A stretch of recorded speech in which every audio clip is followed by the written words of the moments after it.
আমরা অনেকেই বলে থাকি শাশুড়ি খারাপ ননদ খারাপ, কিন্তু আমরা একটা কথা কখনোই বলি না এই শাশুড়ি ননদগুলো কেন যে খারাপ হয়। কারণ আপনার আমার স্বামী যদি ভালো হতো তাহলে এই শাশুড়ি ননদগুলো কখনোই খারাপ হতো না।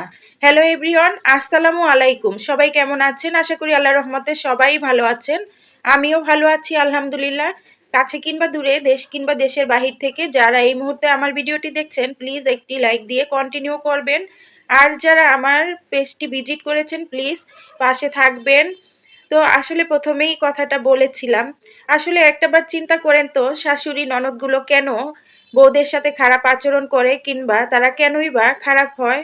সেই সাহসটা তারা কোথা থেকে পায় একটাবার চিন্তা করে দেখুন তো। আপনার স্বামী যদি আপনাকে সাপোর্ট করে, আপনার সঙ্গে থাকে, তাহলে কখনোই কিন্তু শাশুড়ি ননদ আপনার সাথে খারাপ আচরণ কিংবা আপনার সাথে খারাপ কিছু করার কখনোই সাহস পাবে না। কারণ আপনার স্বামী তো তাদেরকে সাহস দিয়ে রেখেছে, সেই কারণেই তো তারা আপনার সাথে খারাপ আচরণ করে। এখন আপনি কাকে খারাপ বলবেন? শাশুড়িকে খারাপ বলবেন, ননদকে খারাপ বলবেন, নাকি আপনার হাজবেন্ডকে খারাপ বলবেন? আমি তো বলবো আমাদের হাজবেন্ডরাই খারাপ। স্বামী যদি ঠিক হয় তাহলে কোনো নারীকেই কেউ কখনোই খারাপ আচরণ করতে পারে না, কিংবা তার সাথে দুঃসাহস করেও তার সাথে খারাপ ব্যবহার করতে পারে না। কারণ স্বামীরা তাদেরকে সাহস দিয়ে মাথায় তুলে বিধায় তারা এগুলো করার সাহস পায়। আজকে একজন স্বামী যদি সঠিক বিচার এবং সঠিক বুদ্ধিমত্তা নিয়ে সংসার জীবন যাপন পালন করতে পারে তাহলে কোনো সংসারেই কোনো অশান্তি হবে না। কারণ কি জানেন, স্বামীরা সবসময় একটা কাজ করে, তার বোন হোক তার মা হোক, তাদেরকে সবচেয়ে বেশি প্রাধান্য দিয়ে থাকে, ঘরের বউটাকে প্রাধান্য দেয় না। সেই কারণেই তার মা এবং বোনেরা তার বউয়ের উপরে নানান রকমের অত্যাচার করে। সেই কারণেই হয়ে যায় শাশুড়ি খারাপ ননদ খারাপ। আসলে দোষটা তো শাশুড়ির না, ননদেরও না।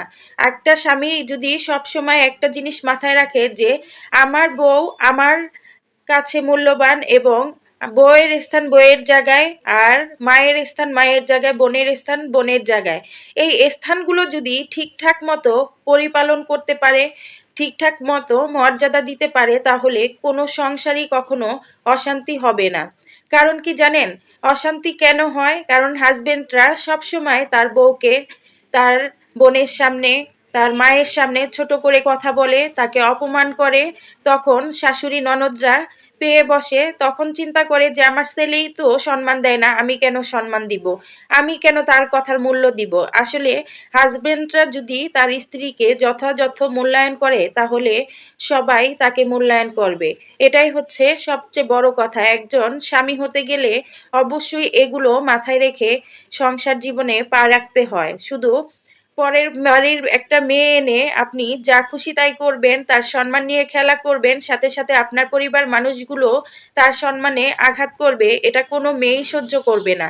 তখন সে প্রতিবাদ করবে, কারণ আপনি হাজবেন্ড হয়ে যদি তার পক্ষে প্রতিবাদ করতেন, তার ন্যায় অন্যায়টাকে আপনি বলতেন, তাহলে সেই নারী কখনোই সে নিজে নিজে প্রতিবাদ করতো না। আর যখনই প্রতিবাদ করে তখন হয়ে যায় ঘরের বউ খারাপ। আসলে একটা মেয়ে বিয়ের পরে কখনোই খারাপ বউ হয়ে আসে না। তাকে তার স্বামী, তার শ্বশুর শাশুড়ি যাই বলেন, তাদের ফ্যামিলির লোকগুলোই কিন্তু খারাপ হতে বাধ্য করে। আমি জানি না আমার কথাগুলো কার কাছে কেমন লাগবে, কিন্তু আমি বেশিরভাগ সংসারই দেখেছি ঘরের বউরা পর্যাপ্ত সম্মান পায় না, পর্যাপ্ত প্রশংসা কিংবা তার কষ্টের কোনো মূল্যায়ন পায় না, বিধায় কিন্তু নারীরা একটা সময় প্রতিবাদ করতে বাধ্য হয়। আর এই বাধ্যটা ঘরের স্বামী শাশুড়ি মানে তার ফ্যামিলির লোকগুলাই করে। এখন নারীটা যখন প্রতিবাদ করে তখন ওই নারী হয়ে যায় খারাপ। আরে ভাই, খারাপটা কেন বানান একটা পরের বাড়ির মেয়েকে?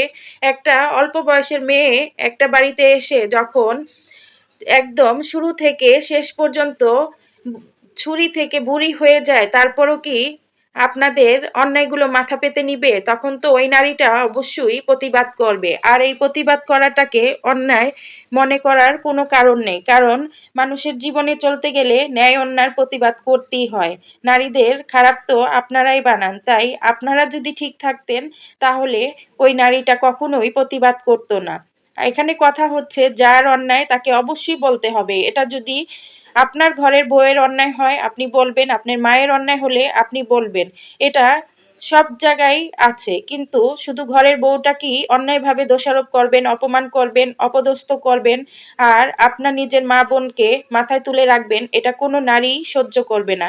যাই হোক, অনেক জ্ঞানমূলক কথা বলেছি। যদি আমার কথা এবং ভিডিওটা ভালো লেগে থাকে তাহলে পাশে থাকবেন। আসসালামু আলাইকুম।